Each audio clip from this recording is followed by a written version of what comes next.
이제 우리 휴가철이에요. 그렇죠? 휴가 먼저 이미 갔다 오신 분 있으세요? 아무도 없으시군요. 네, 여러분 이제 우리가 너무 덥더라고요. 저도 교회에 있는 게 그렇게 쉽진 않아요. 그래서 어떻게 있냐면은 사실 교회에 누가 오면은 좀 걱정되는데 위통 다 벗고 있어요. 물론 런닝은 있죠. 런닝은 있는데 옷 벗고 선풍기 하나 키우고 너무 더우면 이제 에어컨 내에서 뭐 이렇게 서큘레이터를 통해서 바람 좀 보내기도 하고 하면서 보내고 있는데 더워도 너무 더운 시기가 됐습니다. 특히 기후 온난화의 문제 때문에 이 지금 막 지구가 오븐 상태래요. 그래서 너무 더운데 그래도 우리나라의 에어컨이 빵빵하게 틀어지고 있다는 사실이 너무 좋습니다. 뭐 유럽이나 뭐 독일 뭐 이런 데는 에어컨도 없다네요. 예, 우리나라보다 더 더운데. 하여간 에어컨 틀고서 있는 것도 좋지만 때로는 우리가 우리의 삶을 좀 릴렉스하는 시간이 좀 필요합니다. 그래서 보통 우리 7월 말 8월 초에 예전에는 많이 이때 휴가 갔잖아요. 근데 생각해보면 이때 휴가 가는 것보다 조금 늦게 가는 게 훨씬 나은 것 같아요. 사실. 예. 덥고 힘드니까 이 시간에. 그래도 우리가 이 시간을 좀 릴렉스하고 또 우리의 삶을 다시 한번 에너지를 보충하고 하는 시간들이 우리에게 굉장히 필요합니다. 그런데 우리가 이상하게도 우리의 삶 가운데 좀 조급함이 있는 것 같아요. 왜냐하면 우리 사회가 우리를 쉽게 내버려 두지 않아요. 너가 지금 열심히 살지 않으면 너는 도태될 거야. 너는 어려워질 거야.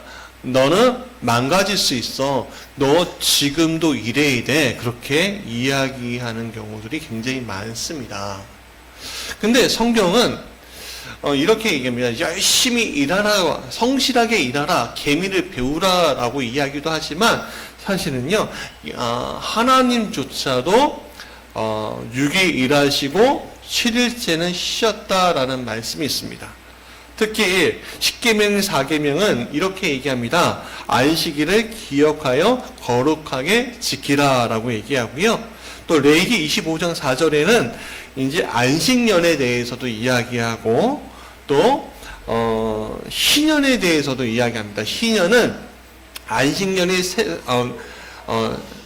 7 곱하기 4, 그러니까 4번 돌아온 다음에 그 다음에 오는 또 날짜를 얘기하는데 딱 50년 되는 날짜거든요. 그때 희년이라고 선포하고 모든 것을 돌아오게 하는데 성경은 이걸 대안식년, 그러니까 히브리 사람들은 대안식년이라고 부르기도 했습니다. 그처럼 성경은 열심히 일하라고만 얘기하는 것이 아니라 너가 열심히 쉬어야 한다고도 이야기하고 있습니다. 오늘 본문에 보면 제자들 예수님도 이렇게 얘기합니다. 너희가 좀 쉬어야 된다. 그러니까 제자들에게 쉴 곳을 얘기하십니다. 유대 각지에서 예수님의 소문을 듣고 사람들이요 자신의 문제를 가지고 예수님께 오는데 그 수가 엄청났습니다. 이 본문은 그 오병이어의 기적이 일어나는 그 시기를 이야기하고 있는 거거든요. 그러니까 예수님이 사람들을 상대하다 보니까 예수님만 상대하나요? 예수님이 한꺼번에 상대하기 어려우니까 제자들이 줄 세우기도 하고 또 가려오게 하고 또 오지 못하게 하고 보디가드 역할도 하고 하니까요. 제자들도 되게 힘들었던 거예요. 그냥 되게 번잡하고 복잡하고 그런 순간이 계속 되니까 예수님이 이렇게 얘기합니다. 이릉량도 지키는 것도 좋겠지만 예수님은 제자들에게 이렇게 얘기해요. 야, 너네 좀 쉬자. 한적한 곳에 가자. 근데 사실 육지로 한적한 곳이 없잖아요. 갈릴리 지역이, 그러니까 갈릴리 호수가 있고, 그 다음에 이제 산간이 있고, 들판이 있는데, 사람들이 몰려오니까 어떻게 예수님 피할 길이 없잖아요. 그러니까 제자들하고 예수님이 배를 타고선 갈릴리 호수 가운데로 가십니다. 근데 배가 가는 길이 있잖아요. 길목들이 있잖아요. 그러니까 사람들이 어떻게 해요? 그 배를 보고서 그 다른 배를 타고 또 가는 거예요. 배가 없는 사람들은 또 이렇게 뺑 돌아서 가고요. 예. 그렇지만 예수님은 이 한적한 곳, 그러니까 사람들이 에워싸지 않는 곳, 나의 인기가 막 사람 인기에 막 취하지 않는 그 장소를 선택해서 지금 가고 계십니다. 그러니까 오늘 예수님의 사역들을 우리가 좀 자세히 살펴볼 필요가 있어요. 예수님은 그럴 때마다 어떤 선택을 하셨냐면 사람들 다 흩으시고 물리시고 하나님과 자신만의 만남의 시간을 가졌어요. 그건 꼭 기도만을 얘기하는 것이 아니에요. 우리는 기도라고 하면은 우리가 손을 잡고 눈을 감고 열정적으로 기도하든지 읍조를 기도하든지 하는 그런 기도를 생각하는데, 사실 기도는 그것만이 아닙니다. 내가 혼자 하나님을 생각하고 하나님과의 대화를 시도하는 그 모든 자체가 기도라고 할 수 있어요. 왜? 기도가 뭐예요? 대화잖아요. 그렇죠? 보이지 않는 분과의 대화, 그게 기도잖아요. 그러니까는 이 하나님, 예수님께서는 자기의 피곤한 육체를 그냥 사람들 앞에 에워싸이고 사람들께 맡기는 것이 아니라 사람들과의 분리를 통해서 하나님과의 하나를 만드셨다는 사실 잊지 마십시오. 예수님도 피곤하셨다라고 했습니다. 우리가 지난번에 성경 말씀을 볼 때 예수님이 지난주에 어떻게 하셨다고요? 백고물에서 피곤하셔서 주무셨다라고 했잖아요. 그러니까 예수님도 육체가 있으셨던 분이기 때문에 피곤했던 거예요. 여러분, 오늘 우리도 마찬가지입니다. 우리가 성경을 볼 때마다 우리가 놓치지 말아야 할 게 이런 부분인 거예요. 우리가 열심히 살 필요는 있어요. 그렇죠? 열심히 살 필요는 있어요. 부지런하게 살 필요는 있어요. 그렇죠? 넉넉고 사는 인생보다는 부지런하게 사는 인생이 무엇인가 이루는 인생이죠. 그러나 부지런하게 열심히 산다고 해서 그 인생이 행복하냐? 라고 물어본다면 많은 사람들이 아니다라고 얘기할 겁니다.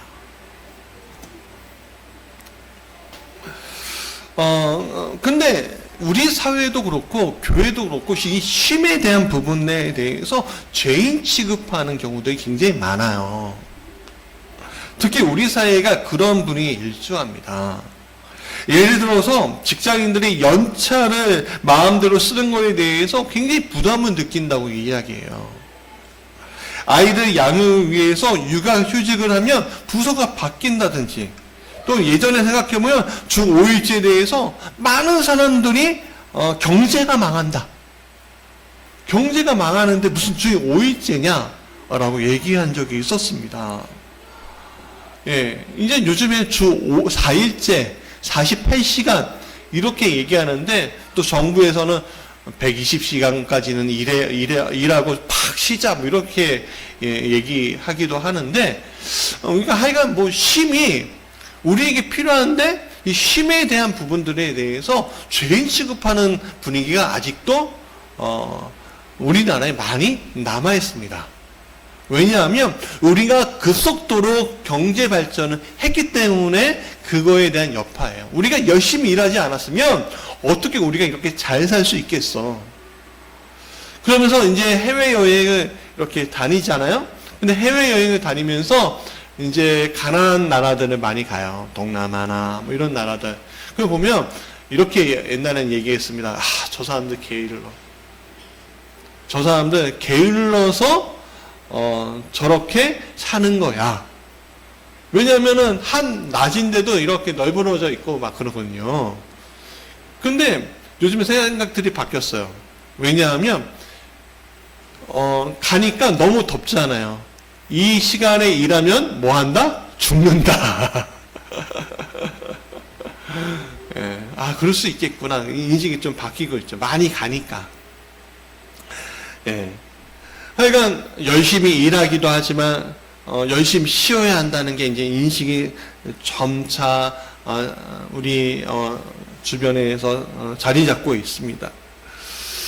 그러나 예전에는 열심히 사는 것만이 내가 세상을 살 수 있는 유일한 방법이라고 많은 이들 속에 마음속에 뿌리 박혀져 있어요. 사실 목회자들도 마찬가지예요. 목회자들도 저도 개척교회 목사잖아요. 그러니까 작은교회 목사니까 후원받는 교회들이 있단 말이에요. 후원하는 주는 이들이 있단 말이에요. 그러면 그분들한테 내가 쉰다고 하면은 이게 조금 어떠냐면은 좀 미안해요. 왜 미안한지 모르겠지만 미안해요. 왜? 그분들의 피와 눈물과 땀과 기도가 를 통해서 후원받고 있는 건데 내가 좀 쉬는 게 좀 이상한 거예요. 그래서 사실 어디 가서 뭐 음식을 먹거나 아니면 아이들하고 어디 가거나 하는 사진들을 찍어도 제 페이스북이나 어디 갔어요 그런 데 올리지 않습니다. 예. 왜냐하면 그분들의 기대에 부응하지 못하는 것 같아서.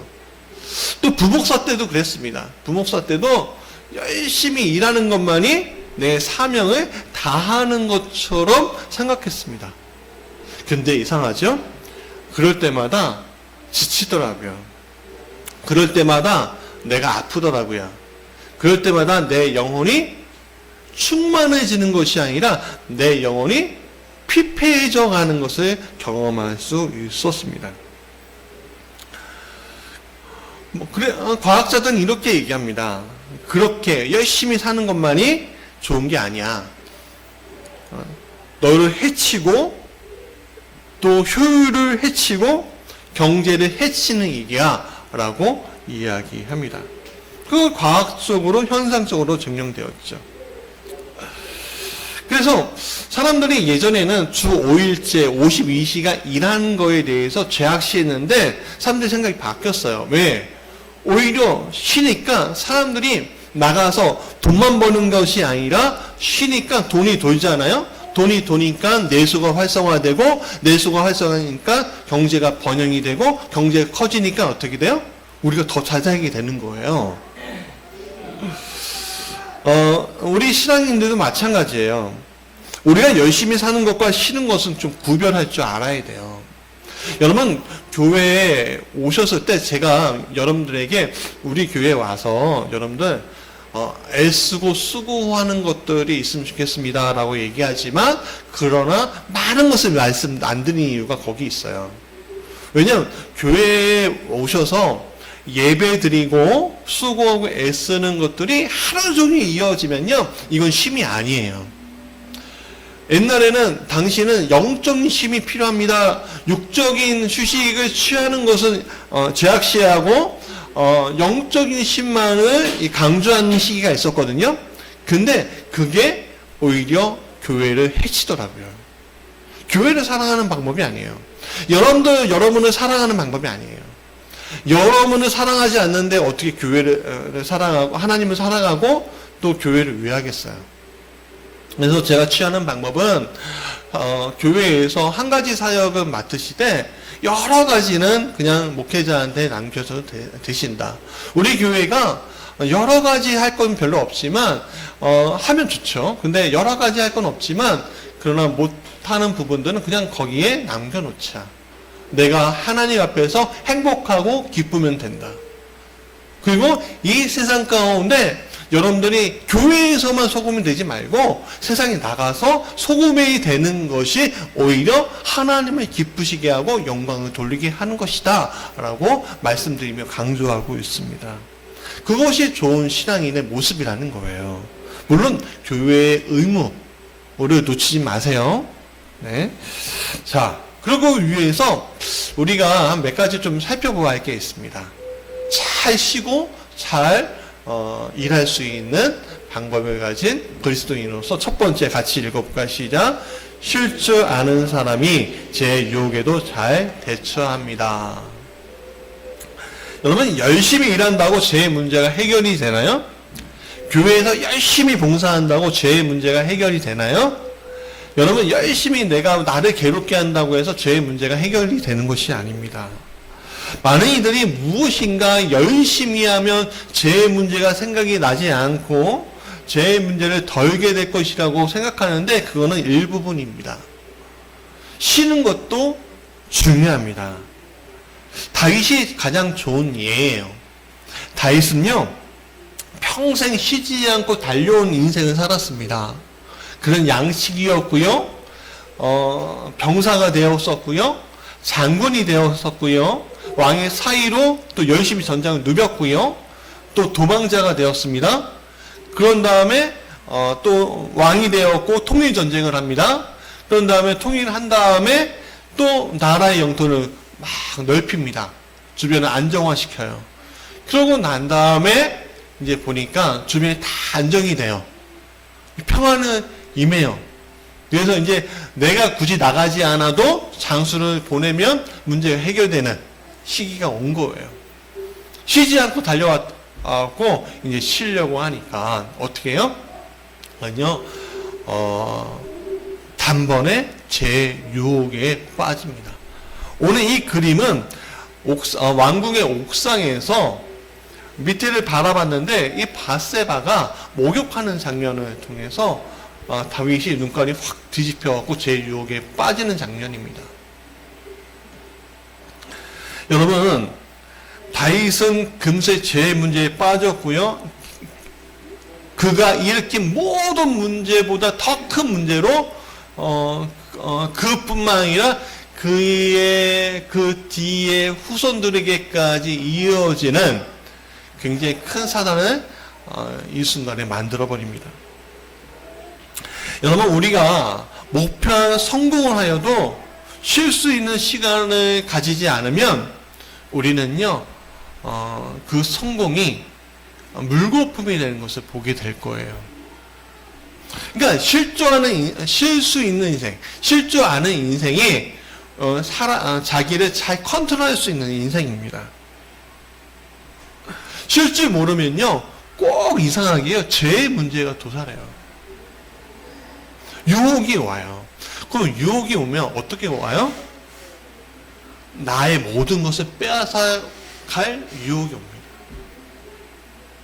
여러분, 여러분의 배우자가 열심히 일한다고 행복해하지 마세요. 열심히 노는 것도 노는 것도 필요합니다. 네. 균형을 잘 잡아야 되겠죠.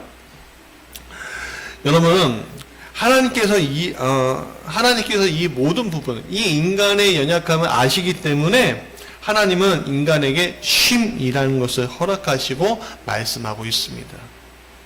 우리는 제대로 놀 줄도 알고 쉴 줄도 알고 일할 줄도 아는 인생이 되어야 합니다. 우리나라 사람들이 초반에 해외여행 갔을 때입니다. 저도 마찬가지였어요. 열심히 일하게 될 때는 몰랐는데 이제 좀 쉬려고 가니까 이제 여행 계획, 해외여행도 이제 계획표를 세우는 거예요. 열심히. 그래서 하루에 시간 단위로 오늘은 여기 가고 여기 가고 여기 가고 여기 가고 내일은 여기 가고 여기 가고 여기 가고 여기 가고 아주 빡빡하게 스케줄을 잡는 거죠. 웃고 계신 분들도 있는데, 네. 자, 그래서 이 쉬는 게 아니에요. 오히려 일하는 것보다 더 힘들게 놀고 나서 이제 여행을 다녀오면 한 2주 아픕니다. 2주 아파요. 네. 병이 들어요. 왜? 쉬어야 되는데 일했으니까. 근데 요즘엔 좀 달라졌죠. 쉽게 이제는 우리가 해외여행도 갈 수 있고 어디든 갈 수 있다고 생각하니까 어디를 막 찍는 게 아니라 그냥 한 군데 한두 군데 정도만 두고 뭐 거기에서 그냥 여유롭게 쉴 수 있는 문화가 자리 잡고 있는 것 같아요. 그래서 제주도에 한 달 살기 뭐 이런 것도 있잖아요. 그 지역 가고 한 달 살면서 이제 그 지역의 모든 것들을 좀 누리면서 쉴 수 있는. 여러분, 그렇게 돌아오면요, 그렇게 끝나는 것이 아닙니다. 이 여행에서 우리가 얻을 수 있는 것들 있잖아요. 뭐예요? 바로 영감이요. 영감. 또 이게 또다시 일할 수 있는 에너지. 승리를 얻게 됩니다. 그래서 세상을 열심히 사는 것도 중요하지만 잘 쉬는 것도 우리에겐 중요한 문제예요. 잘 쉬십시오. 네. 아멘하는 자만이 잘 쉬실 줄 믿습니다. 잘 쉬십시오. 두 번째, 같이 읽어볼까요? 시작. 당신의 영혼육을 살펴야 합니다. 우리가 쉼을 어떤 식으로 갖느냐는 되게 중요한 문제예요. 여러분, 하루 스케줄을 아주 늦잠을 잤다가, 그리고 밤샜다가, 늦잠을 잤다가, 밤샜다가, 막 이렇게 하면요, 이게, 되게 잘 쉬는 걸까요? 여러분, 쉼은 우리에게 어떤 결과들을 보여줍니다. 잘 쉰 사람에게는 좋은 결과를 주고요, 잘 못 쉰 사람에게는 나쁜 결과를 주는 게 쉼입니다. 성경은 우리들의 쉼을 단지 육체적인 쉼만으로 정의하는 것이 아닙니다. 육체를 그냥 막 뺑뺑이 돌면서 밸런스를 막 망가뜨린 것을 성경은 이야기하지 않습니다. 늦잠도 밤새 노는 것도 육체도 생각도 영도 행복하지 못하게 하고요. 오히려 그런 것들은요, 죄 사슬을 우리를 올가매게 하는 유혹 같은 거예요. 여러분, 밤새 논다고 뭐 합니까? 우리의 에너지를 좋은 쪽으로 막 이동하진 않잖아요. 그렇지 않습니까? 보통 예수님은 이렇게 얘기하십니다. 우리 한번 읽어볼까요? 시작. 수고하고 무거운 짐진 자들아 다 내게로 오라. 내가 너희를 쉬게 하리라. 나는 마음이 온유하고 겸손하니 나의 멍에를 베고 내게 배우라. 그리하면 너희 마음이 쉼을 얻으리니 이는 내 멍에는 쉽고 내 짐은 가벼움이라 하시니라. 예수님은 자신에게 올 때 진정한 쉼이 있다고 얘기하십니다. 이것은 쉼의 문제가 육체적인 속박에서의 문제뿐만 아니라 우리의 영과 혼에 관련되어 있음을 보여주는 거예요. 예수님을 통해서만 우리는 죄의 짐, 절망했던 과거, 미래의 불안과 같은 것에 대해서 해방될 수 있어 라고 예수님 지금 말씀하고 있는 거예요. 사실 우리 불안하잖아요. 사실 오늘 우리가 저축 막 이런 것들을 많이 하고 싶은데 잘 안 되는 게 우리의 삶 아닙니까? TV에서 보면은 우리의 평균 삶보다 좀 더 넘는 삶을 살고 있는 사람들의 모습을 보면서 우리는 때로는 좌절하기도 해요. 우리나라 월급 평균이 얼마인지 아십니까? 진짜 가운데가요? 250에서 300 사이입니다. 근데 TV에서 보는 건요, 350에서 500. 맞벌이 하면 700 이렇게 짜리 이렇게 삶을 보여줘요. 사실 집 한 채만 집 한 채 있다는 거는요, 상위 30% 안에 있다는 얘기입니다. 이게 빚이 있든 없든. 근데 나머지 70%의 사람들은 그렇게 못 살아요. 오늘 대부분의 사람들, 내가 거기에 미치지 못하니까 내가 어떻게 해요? 절망하고 때로는 내 삶을 내가 왜 이렇게 살았지?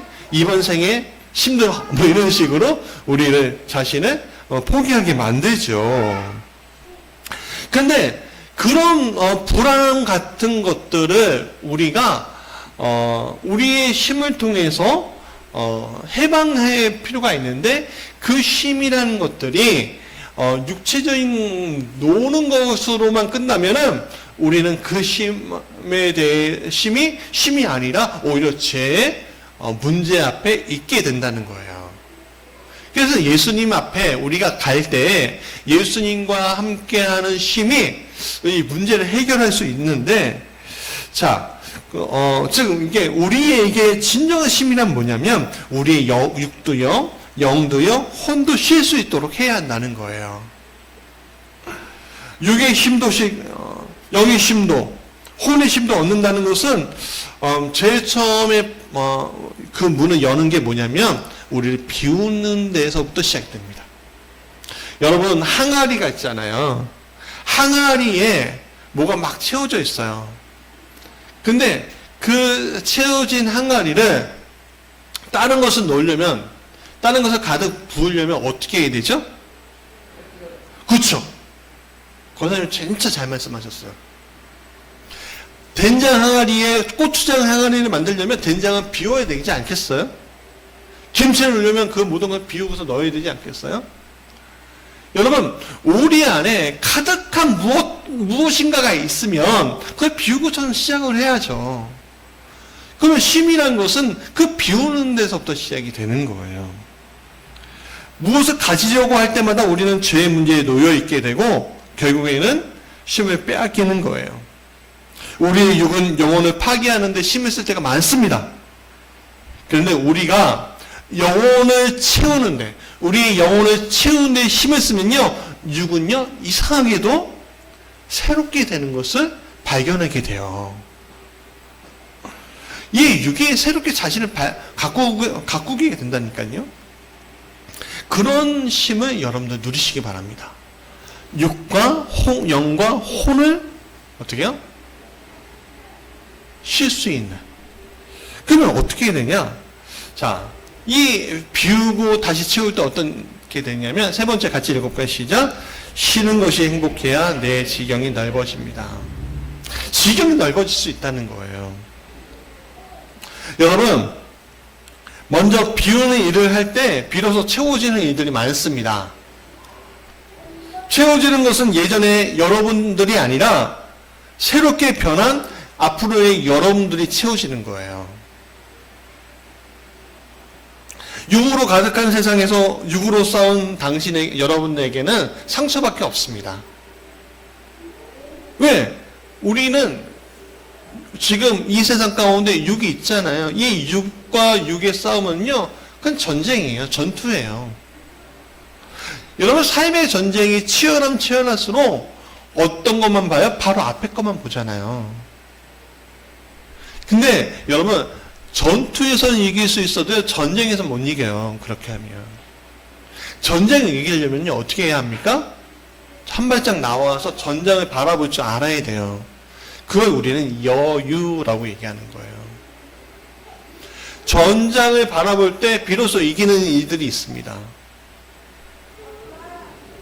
예수님은 복음을 전하면서도 쉬는 것을 잊지 않으셨어요. 많은 이들이 몰려올수록 예수님은 따로 산에서 들에서 호수에서 홀로 있으셨습니다.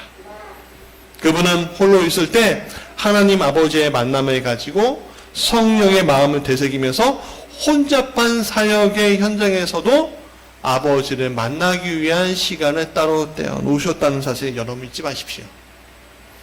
그리고 그 떼어놓은 상태에서 다시 채우시고, 비우시고 채우시고 다시 세상을 가셔서 하나님의 영광을 위해서 사셨어요. 우리 신앙인들도 마찬가지입니다.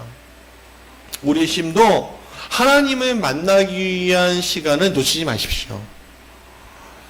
이 힘을 가질 때 우리는 더 넓은 세상에서 나갈 수 있는 힘을 얻게 됩니다. 그래서 제가 몇 가지 좀 제안을 하고 싶어요. 결론적으로.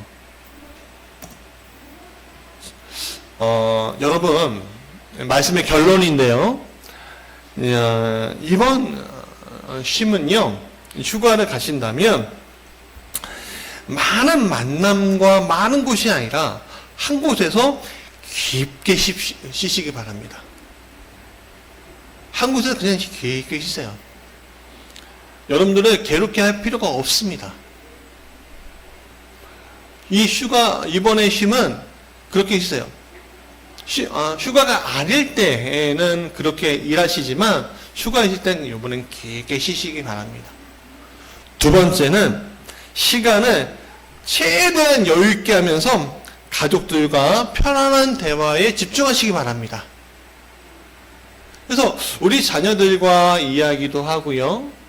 또 우리 자녀들이 생각하는 것들을 같이 나누기도 하고요. 때로는 보드게임도 하고요.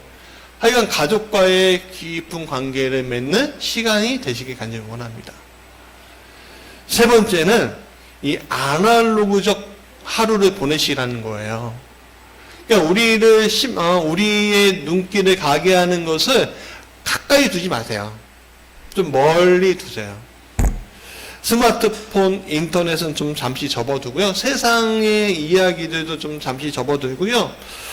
책과 커피, 노트, 펜만 가지고 그냥 하루를 좀 즐겨보시는 것도 나쁘지 않아요. 만약에 이제 우리 조유섭 집사님처럼 애가 4명이면, 우리도 4명이잖아요? 4명이면 하루씩 이렇게 번갈아 가면서 이제 애들 맞는 거죠. 여보, 오전에는 당신이 봐. 나는 좀 커피 한 잔 들고서 좀 카페에 가 있을게. 오후는 당신이 해. 뭐 이런 식으로 하는 것도 나쁘지 않습니다. 네 번째는 그냥 가지 마시고요. 우리 영혼을 좀 채울 수 있는 말씀을 좀 가지고 가셨으면 좋겠어요. 그 성경책 갖고 하는 얘기가 아니에요. 맨날 성경책 한번 볼까 하다가 이제 그냥 대시보드에 올려놓고서 이렇게 하는 경우들 많잖아요. 그러지 마시고 이제 한 구절이나 한 장 정도, 아니 시편 한 2-3구절 정도만 딱 이렇게 핸드폰이나 아니면 펜이나 어디에 복사를 하거나 그래갖고 그거를 들고선 여러분 묵상하시고 혼자 있을 때 하나님과의 시간을 즐겼으면 좋겠습니다. 여러분 이번 휴가는 좀 그렇게 보내보세요. 그러면 피곤한 휴가가 아니라 행복한 휴가가 되실 겁니다. 피곤한 쉼은 나를 채우지 못합니다.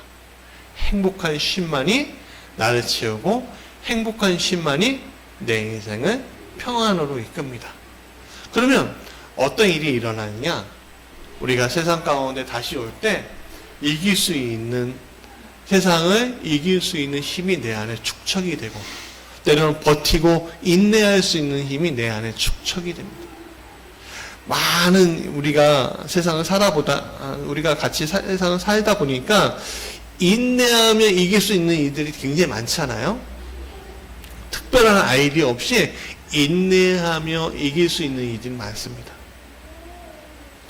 그것을 우리가 축적하고 있는 거고요. 또한 때로는 새로운 길이 보여집니다. 이 새로운 길을 여러분 보여주시면 또 그 길로 갈 수 있는 거죠. 오늘 우리가 쉼에 대해서 배웠습니다. 이 쉼이 여러분들 인생 가운데 있는, 특별히 2023년 이 여름이 여러분들 인생 가운데 특별히 남는 쉼이 되시길 간절히 축원합니다. 아멘. 우리